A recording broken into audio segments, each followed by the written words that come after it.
আজ একটা মাছের রেসিপি নিয়ে চলে এসেছি, দেখেই বুঝতে পারছো। পার্শে মাছের ঝাল। এটাতে কিন্তু পেঁয়াজ রসুন ব্যবহার করিনি, খুব সহজে তৈরি করেছি, তোমরাও করতে পারো। প্রথমে মাছে নুন হলুদ ভালোভাবে মাখিয়ে অল্প তেলে আমি মাছগুলোকে ভালোভাবে ভেজে নিচ্ছি। মাছগুলো একটু ভালোভাবে ভেজো। দেখো, এটা খেতে ভীষণ ভালো লাগে গরম ভাতের সাথে। এই গরমকালে একবার যদি খাও তাহলে কথা দিতে পারি আর ভুলতে পারবে না। কত ইজিলি রান্না করবো আর কত কম তেলে। দেখো, প্রথমে মাছগুলোকে ভেজে নিয়েছি, এবার মাছগুলোকে এক এক করে তুলে নিচ্ছি। নতুন কোনো রেসিপি দেখতে চাইলে জানিও, আমি সেই ভিডিও নিয়ে তোমাদের সামনে হাজির হব। মাছ ভেজে নিয়ে তাতেই অল্প পরিমাণ গোটা জিরে দিয়ে গোটা জিরেটা ভালোভাবে ভেজে নিলাম। এবার আলু, টমেটো আর কাঁচা লঙ্কা একসঙ্গে দিয়ে দিয়েছি। আলুটা একটু পাতলা করে কেটেছি। এবার আলুটাও ভালোভাবে ভেজে নিচ্ছি। দেখো কত কম তেল। আর পরিমাণ মতন নুন দিয়ে দিলাম, দিয়ে এটাকেও ভালোভাবে ভেজে নিচ্ছি। এবার ভালোভাবে নুনটা দিলে আলুটা কিন্তু খুব তাড়াতাড়ি সেদ্ধ হয়ে যায়। এবার পরিমাণ মতন হলুদ দিয়ে দিচ্ছি। হলুদ দিয়ে ভালোভাবে আরেকটু আলুটাকে ভেজে নিচ্ছি। এবার গোটা জিরে দিয়ে দিলাম, বাড়িতেই গুঁড়ো করে রেখেছিলাম। দিয়ে সেই জিরে গুঁড়ো আর সামান্য পরিমাণ জল দিয়ে আলুটাকে ভালোভাবে কষিয়ে নিচ্ছি। এবারে আরেকটু বেশি পরিমাণে জল দিয়ে দেব, কারণ হচ্ছে আলুটা সেদ্ধ করতে হবে।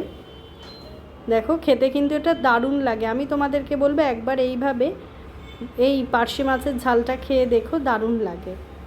এবার আমি জল দিয়ে দেব যাতে আলুটা ভালোভাবে সেদ্ধ হয়ে যায়। আলুটা সেদ্ধ হওয়া পর্যন্ত কিন্তু অপেক্ষা করতে হবে তোমাদের।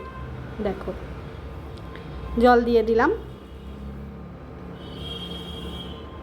কত অল্প তেলে রান্না করেছি দেখতে পেলে। এবার আলু ঢাকা দিয়ে দিলাম। দেখো, আলু প্রায় সেদ্ধ হয়ে এসছে। এবার আমি যে মাছগুলো ভেজে রেখেছি সেটা দিয়ে দিলাম।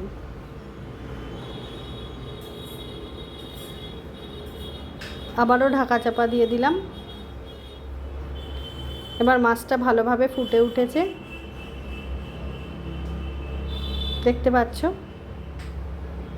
কত সুন্দর কালারটা এসছে। এটা খেলে শরীর কিন্তু একদমই খারাপ করবে না। যারা ডায়েট করছো তারা আলুটা একটু অল্প দেবে, দিয়ে খাবে, খেতে খুব ভালো লাগে। অনেক তেল মশলা কমে দিয়েছি। নামাবার আগে অল্প পরিমাণ ধনেপাতা দিয়ে দিচ্ছি, আর একটু গরম মশলা গুঁড়ো ব্যবহার করব। যদি তোমরা মনে করো গরম মশলা গুঁড়ো না দেবে তাহলেও পারো।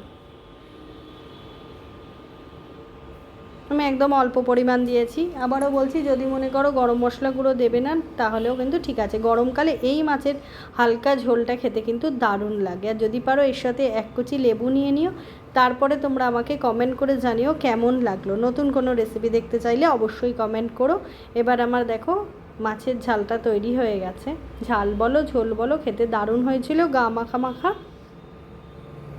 তৈরি হয়ে গেল আমার পার্শে মাছের ঝাল। তাহলে দেরি না করে আজই একবার ট্রাই করে ফেলো এই মাছের ঝাল। খেতে যে ভালো লাগবে তা আশা করি দেখেই বুঝতে পারছো। ভিডিও ভালো লাগলে একটু পাশে থেকে সাপোর্ট করো।